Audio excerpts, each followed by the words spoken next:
Hello students, आज हम लोग पढ़ेंगे about Gibbs energy. Gibbs energy is related with enthalpy and entropy both at a temperature.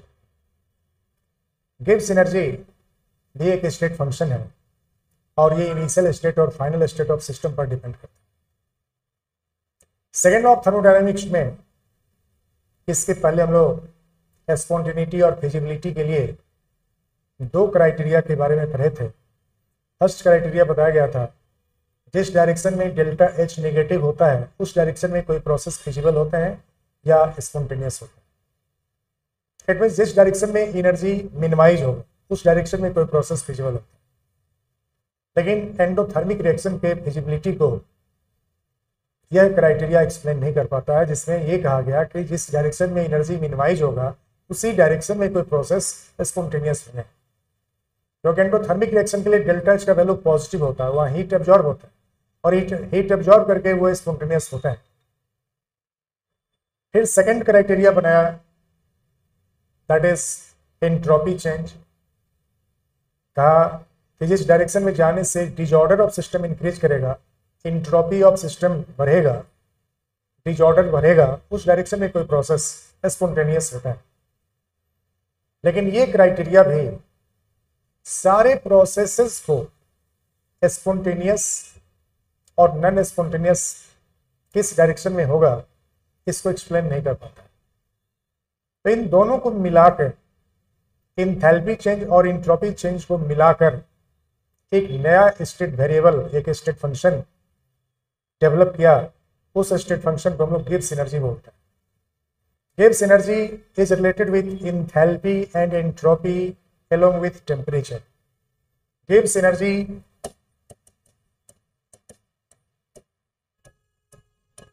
इसको आप कैपिटल जी से रिप्रेजेंट करते हैं। और गिब्स एनर्जी जो है ये एक स्टेट फंक्शन है जो रिलेटेड है एंथैल्पी के साथ, टेम्परेचर के साथ और एंट्रोपी के साथ। G for Gibbs energy, H for enthalpy. H यहाँ पर एंथैल्पी को रिप्रेजेंट करता है, T यहाँ टेम्परेचर को रिप्रेजेंट कर रहा है और S यहाँ पर एंट्रोपी ऑफ सिस्टम को रिप्रेजेंट कर रहा है। क्योंकि यह एक स्टेट फंक्शन है, स्टेट वेरिएबल है, and so it will depend on final state and initial state of system only. तो गिब्स एनर्जी चेंज जब हम लोग फाइंड करेंगे तो फाइनल गिब्स एनर्जी और इनिशियल गिब्स एनर्जी का ये डिफरेंस होगा। G2 for final and G1 for initial Gibbs energy of system. तो G2 के लिए ये टर्म बन जाएगा H2 माइनस T2S2 और G1 के लिए बन जाएगा H1 minus T1 into S1। आप इसको सॉल्व करेंगे तो H2 माइनस H1 और माइनस टेम्परेचर को यदि सेम रख दें, सेम टेम्परेचर पर यदि किसी प्रोसेस का स्टडी किया जाए तो T2 और T1 सेम कर लेते हैं और इसको T मान लेते हैं, ये S2 माइनस S1 के इक्वल, यानी कि ये बन जाते हैं delta H minus T delta S के। Delta H minus T delta S equal to what? Delta G। तो डेल्टा G निकल गया, delta H minus T delta S। इस इक्वेशन को हम लोग बोलते हैं Gibbs Helmholtz equation. Gibbs Helmholtz equation बोलते हैं delta G equal to delta H minus T delta S। इस डेल्टा G के द्वारा हम ये डिसाइड कर सकते हैं कि कोई प्रोसेस सर्टेनली फिजिबल किस डायरेक्शन में होगा, कोई प्रोसेस स्पॉन्टेनियस होगा या नहीं होगा, फिजिबल होगा या नहीं होगा, किसी टेम्परेचर पर। इससे हम लोग फाइंड कर सकते हैं। जैसे आप देखिए, डेल्टा G का वैल्यू डिपेंड करता है डेल्टा H के ऊपर, ये डिपेंड करता है डेल्टा S पे भी और टेम्परेचर पर भी।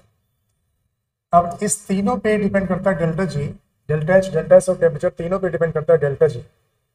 तो डेल्टा H का साइन जब निगेटिव होता है तो स्पॉन्टेनियस प्रोसेस बोलते हैं बहुत से प्रोसेस को। डेल्टा S का साइन जब पॉजिटिव होता है तो ये स्पॉन्टेनियस होता है बहुत से प्रोसेस के लिए, यानी कि ये दोनों साइन फेवरेबल है स्पॉन्टेनिटी के लिए। तो कोई भी टेम्परेचर हो, चाहे लो टेम्परेचर हो या हाई टेम्परेचर हो, आपका डेल्टा G यहाँ निगेटिव कैलकुलेट हो। और डेल्टा जी जब नेगेटिव कैलकुलेट होगा तो हम लोग इस प्रोसेस को क्या बोलते हैं? इस प्रोसेस को स्पॉन्टेनियस बोलते हैं या फिजिबल प्रोसेस बोलते हैं। जब डेल्टा एच का साइन पॉजिटिव कर दें, मतलब ये नन स्पॉन्टेनिटी को फेवर करता है, और डेल्टा एच का साइन नेगेटिव कर दें, ये भी नन स्पॉन्टेनिटी को फेवर करता है। और जब हम लोग टेम्परेचर लो रखें या टेम्परेचर हाई रखें, जब आप कैलकुलेट करेंगे जब पॉजिटिव डेल्टा एच और नेगेटिव डेल्टा एच होगा तो सारे टेम्परेचर पर डेल्टा जी का वैल्यू पॉजिटिव आएगा। और जब सारे टेम्परेचर पे डेल्टा जी का वैल्यू पॉजिटिव आएगा, इस कंडीशन में positive delta H negative delta S, चाहे लो टेम्परेचर हो या हाई टेम्परेचर हो, सारे टेम्परेचर पर डेल्टा जी का वैल्यू पॉजिटिव होगा। तो उस समय इस प्रोसेस को हम लोग क्या बोलेंगे? That is non spontaneous process बोलेंगे। ये नन स्पॉन्टेनियस प्रोसेस का है, क्योंकि डेल्टा जी का जब वैल्यू पॉजिटिव आता है हम लोग इस तरह के प्रोसेस को क्या बोलते हैं? नन स्पॉन्टेनियस प्रोसेस बोलते हैं। अब डेल्टा एच का साइन बदल दें, यदि इसको हम लोग पॉजिटिव कर दें और डेल्टा एस का साइन भी पॉजिटिव ले लें और टेम्परेचर लोअर रखते हैं, फिर देखते हैं क्या होता है। अब देखिए, आपको डेल्टा जी निकालने के लिए बताया गया है, डेल्टा एच में आप टी डेल्टा एस को सब्ट्रैक्ट कर दें। तो डेल्टा एच जब आपका पॉजिटिव यहाँ रखेंगे और टी इंटू डेल्टा एस का वैल्यू भी पॉजिटिव रखेंगे, तो पॉजिटिव इंटू नेगेटिव तो नेगेटिव हो जाएगा, और टेम्परेचर जब लो रखेंगे तो नेगेटिव वैल्यू कम हो जाएगा और पॉजिटिव वैल्यू ज़्यादा हो जाएगा। तो जब पॉजिटिव वैल्यू ज़्यादा और नेगेटिव वैल्यू कम होगा तो डेल्टा जी का वैल्यू क्या आएगा? पॉजिटिव हो जाएगा। और डेल्टा जी का वैल्यू पॉजिटिव होगा तब ये प्रोसेस क्या हो जाएगा? That is non spontaneous process. यदि आपको ये पॉजिटिव है और ये भी पॉजिटिव है और टेम्परेचर को हाई कर दें, तो उस कंडीशन में, हाई टेम्परेचर के कंडीशन में, आपको positive into negative, negative value क्या होगा? हाई टेम्परेचर पे बढ़ जाएगा। पॉजिटिव वैल्यू से हाई टेम्परेचर पे जब टेम्परेचर यहाँ हाई कर देंगे तो नेगेटिव वैल्यू ज़्यादा हो जाएगा पॉजिटिव वैल्यू से, तो डेल्टा जी का वैल्यू नेगेटिव बन जाएगा। और जब ये नेगेटिव हो जाएगा तो हम लोग इस प्रोसेस को क्या बोलेंगे? तब हाई टेम्परेचर पर ये प्रोसेस स्पॉन्टेनियस हो। तो इस तरह से हम लोग डिसाइड कर सकते हैं कि कोई प्रोसेस फिजिबल कब हो सकता है या नॉट फिजिबल कब हो सकता है। इसी तरह से डेल्टा एच का वैल्यू यदि हम नेगेटिव कर दें और डेल्टा एस का वैल्यू भी नेगेटिव कर दें और लो टेम्परेचर रखते हैं, फिर देखते हैं कि क्या होता है। तो आपको यहाँ पर देखिए, डेल्टा एच का वैल्यू नेगेटिव और डेल्टा एस का वैल्यू भी नेगेटिव लिया गया, ये नेगेटिव है, और टेम्परेचर इंटू डेल्टा एस का वैल्यू भी नेगेटिव है। नेगेटिव इंटू नेगेटिव तो पॉजिटिव हो जाता है, लेकिन जब टेम्परेचर लो रहेगा तो पॉजिटिव वैल्यू कम हो जाएगा और नेगेटिव वैल्यू ज़्यादा होगा। उस कंडीशन में आपको लो टेम्परेचर पर ये नेगेटिव हो जाएगा, और इस प्रोसेस को हम लोग क्या बोलेंगे? इसको हम लोग फिजिबल बोलेंगे या इसको हम लोग स्पॉन्टेनियस प्रोसेस बताएंगे। ठीक उसी तरह से जब आपको यहाँ ये नेगेटिव है और ये नेगेटिव है और टेम्परेचर को हाई कर दीजिए, जब टेम्परेचर यहाँ हाई हो गया तो हायर टेम्परेचर कंडीशन में यहाँ पर negative into negative positive value क्या होगा? बढ़ जाएगा नेगेटिव वैल्यू से।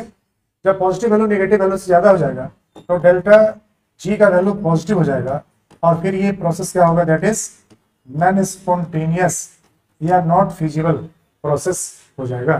तो इस तरह से हम लोग स्पॉन्टेनिटी को डिसाइड करते हैं कि किस कंडीशन में कोई प्रोसेस स्पॉन्टेनियस होगा या किस कंडीशन में कोई प्रोसेस नॉन स्पॉन्टेनियस होगा। तो ये गिब्स हेल्महोल्ट्ज इक्वेशन है, और गिब्स हेल्महोल्ट्ज इक्वेशन के द्वारा हम लोग डिफरेंट टेम्परेचर कंडीशन में जब डिफरेंट साइन हो डेल्टा जी का, तो आप उससे डिसाइड कर सकते हैं कि उसका प्रोसेस जो है वो फिजिबल किस डायरेक्शन होगा, स्पॉन्टेनियस होगा या फिर नॉन स्पॉन्टेनियस होगा। तो सेकंड लॉ ऑफ थर्मोडायनेमिक्स हमारा कंप्लीट हो गया है, यानी कि थर्मोडायनेमिक्स जो टॉपिक है अकॉर्डिंग टू योर सिलेबस ये कंप्लीटेड है। अगले चैप्टर में हम लोग इंटर करेंगे, उसके पहले हम लोग इक्विलिब्रियम कांस्टेंट के साथ डेल्टा जी का रिलेशन क्या होता है, थोड़ा हम लोग इस पर भी ध्यान दे देते हैं। तो आपको इक्विलिब्रियम में भी ये बताया जाएगा, बट एक बार हम लोग इस इक्वेशन को समझ लेते हैं। तो कोई क्वेश्चन आपको थर्मोडायनेमिक्स में इससे आ जाता है, relation between delta G not and equilibrium constant. Equilibrium constant और डेल्टा जी के बीच में रिलेशन क्या होता है? इक्विलिब्रियम कांस्टेंट और डेल्टा जी के बीच में रिलेशन निकालना है। देखिए, डेल्टा जी इक्वल होता है डेल्टा जी नॉट और plus R T L N K, जिसमें आपको डेल्टा जी जो है ये गिब्स एनर्जी चेंज को रिप्रेजेंट कर रहा है जो किसी पर्टिकुलर टेम्परेचर पर होगा। गिब्स एनर्जी चेंज बोलते हैं इसको, जो किसी पर्टिकुलर टेम्परेचर टी टेम्परेचर पर ये वैल्यू निकले। डेल्टा जी नॉट जो है ये स्टैंडर्ड टेम्परेचर पे मेजर किया जाता है और स्टैंडर्ड कंडीशन में स्टैंडर्ड टेम्परेचर पे 298 केल्विन टेम्परेचर पर इसको हम लोग मेजर करते हैं। इसे बोलते हैं standard Gibbs energy change. R यहाँ पर आपको यूनिवर्सल गैस कांस्टेंट है। यूनिवर्सल गैस कांस्टेंट का वैल्यू आप जूल में जानते हैं 8.314 जूल पर केल्विन मोल के इक्वल होता है। टी जो है ये टेम्परेचर के लिए है, टेम्परेचर केल्विन में होना चाहिए, temperature in the kelvin scale. और के जो है वो रिएक्शन कोसेंट, आगे आपको बता रहे हैं रिएक्शन कोसेंट क्या होता है। रिएक्शन कोसेंट को आप कैसे रिप्रेजेंट करते हैं। मान लो कि एक रिएक्शन है जिसमें ए मोल ऑफ ए और B mole of B react करते हैं, वैसे सी मोल ऑफ सी और D mole of D produce होता है। जब तक ये रिएक्शन कंफर्म नहीं है कि इक्विलिब्रियम पे आ चुका है, हम लोग यहाँ के का वैल्यू निकालते हैं, जिसको हम लोग रिएक्शन कोसेंट कह सकते हैं। और ये concentration of C to the power C, concentration of D to the power D बटे concentration of A to the power small A, जो कोफिशिएंट है यहाँ, इस कोफिशिएंट को हम लोग इसका पावर बनाते हैं। तो आपको ए का पावर स्मॉल ए हो गया और बी रिएक्टेंट का पावर स्मॉल बी।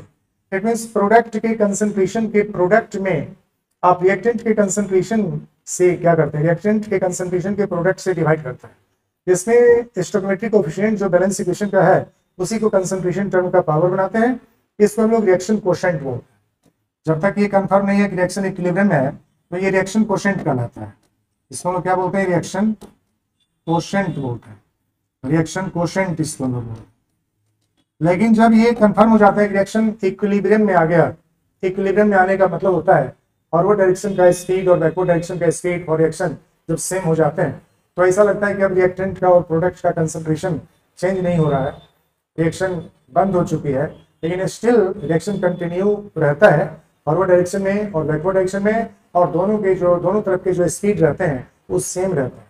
तो आपको सेम स्पीड से जब फॉरवर्ड डायरेक्शन और बैकवर्ड डायरेक्शन में जाने लगता है तो हम लोग उसको इक्विलिब्रियम में बोलते हैं। एट इक्विलिब्रियम ये के आपको केसी हो जाता है। एट इक्विलिब्रियम ये रिएक्शन कोसेंट ये जो है यह केसी इक्विलिब्रियम कांस्टेंट कहलाता है।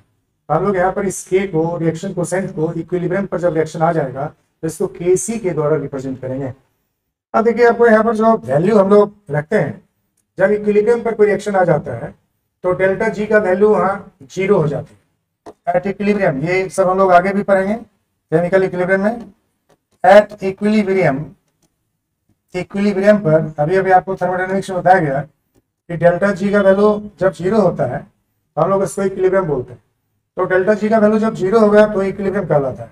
आपको डेल्टा जी का वैल्यू यहाँ 0 रख दीजिए इक्विलिब्रियम पर, तो ये डेल्टा जी नॉट और प्लस आर टी और ये एल एन के जो है ये आपको इक्विलिब्रियम पर केसी बन गया। इक्विलिब्रियम कांस्टेंट केसी से केसी के द्वारा रिप्रेजेंट कर रहे हैं हम लोग। At equilibrium reaction quotient becomes KC equilibrium constant. तो आपको जब इसे इस तरफ ले जाएंगे तो ये बन जाएगा delta G not equal to minus R T L N K C. अब इस एल एन टर्म को, इट मीन्स नेचुरल लॉग है, ये एल एन जो टर्म है ये नेचुरल लॉग है।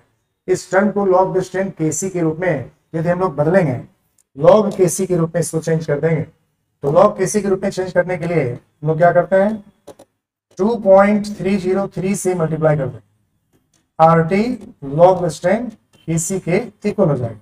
तो इस तरह से आप डेल्टा जी नॉट और इक्विलिब्रियम कांस्टेंट के बीच में क्या रिलेशन होता है इसको फाइंड कर सकते हैं। डेल्टा जी नॉट के साथ में केसी का ये रिलेशन है, delta G not equal to minus 2.303 R T log distance KC.